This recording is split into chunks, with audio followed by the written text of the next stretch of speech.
ବ୍ୟଙ୍ଗ ଗୋସାଇଙ୍କ କଟାକ୍ଷ। ଆଜ୍ଞା ନମସ୍କାର। ଆଜିର କବିତାର ଶୀର୍ଷକ ମାନପତ୍ର ପ୍ରାପ୍ତି।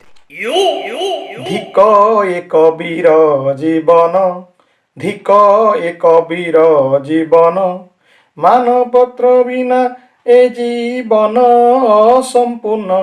ଧିକ ଏ କବିର ଜୀବନ, ଲକ୍ଷ୍ମୀଙ୍କ ସୌତୁଣୀ ପୁଅ ଅଟେ ମୁଁ ଜନ୍ମରୁ, ଲକ୍ଷ୍ମୀଙ୍କ ସୌତୁଣୀ ପୁଅ ଅଟେ ମୁଁ ଜନ୍ମରୁ।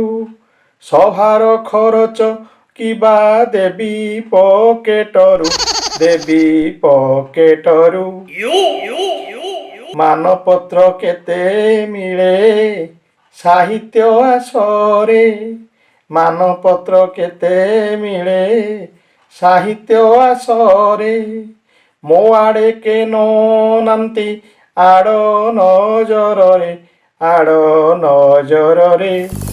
ମାନପତ୍ରରେ ବଢ଼େ କେତେ ସମ୍ମାନ, ମାନପତ୍ରରେ ବଢ଼େ କେତେ ସମ୍ମାନ।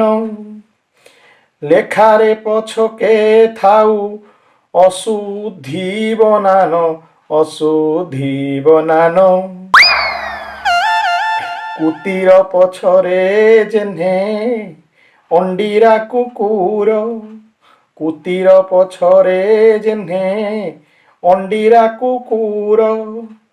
ସେପରି ସମ୍ପର୍କ ମାନପତ୍ର ଓ ଟଙ୍କାର, ମାନପତ୍ର ଓ ଟଙ୍କାର।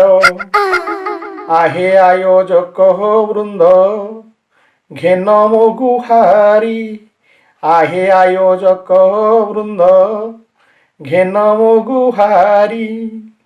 ବିନା ପଇସାରେ ଖଣ୍ଡେ ଦିଅ ଦୟା କରି, ଦିଅ ଦୟା କରି। ଯାହାଙ୍କୁ ଦେଇଛ ତାଙ୍କ ମୂଲ ଯେ ଅମୂଲ, ଯାହାଙ୍କୁ ଦେଇଛ ତାଙ୍କ ମୂଲ ଯେ ଅମୂଲ। ସାହିତ୍ୟ ଆକାଶେ ସିଏ ଚନ୍ଦ୍ରମାର ତୁଲ, ଚନ୍ଦ୍ରମାର ତୁଲ। ମୋ ପରି ବଞ୍ଚିତ ଯେ ସେ ଲଞ୍ଜା ତାରା ପରି, ମୋ ପରି ବଞ୍ଚିତ ଯେ ସେ ଲଞ୍ଜା ତାରା ପରି।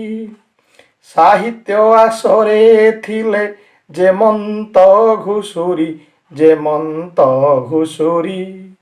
କହେ ବ୍ୟଙ୍ଗ ଗୋସେଇଁ ମୁଁ ମୂର୍ଖ କିଞ୍ଚନ, କହେ ବ୍ୟଙ୍ଗ ଗୋସେଇଁ ମୁଁ ମୂର୍ଖ କିଞ୍ଚନ।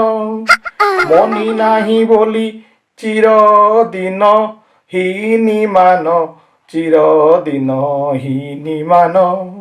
ଧିକ ଏ କବିର ଜୀବନ, ଧିକ ଏ କବିର ଜୀବନ, ମାନପତ୍ର ବିନା ଏ ଜୀବନ ସମ୍ପୂର୍ଣ୍ଣ, ଏ ଜୀବନ ସମ୍ପୂର୍ଣ୍ଣ। ଜୟ ଜଗନ୍ନାଥ।